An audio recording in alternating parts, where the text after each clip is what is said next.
Cepat dulu lah. Nak pergi solat tarawih. Saya tak boleh lah, ayah. Ha? Tak boleh pergi? Kenapa? Sebab ada hadis. Hadis? Apa pula hadis ni? Siapa pula ngajar dia pasal hadis? Hadis ni? Hadis apa pula? Ni tangan saya luka berdarah. Ada hadis. Itu tak boleh. Oh. Ni tak apa. Sikit je. Boleh. Basuh tangan.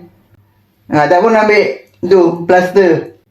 Ampal. Alah. Kena pergi juga, ayah. Besok last tarawih. Rugi kalau kita tak datang tarawih.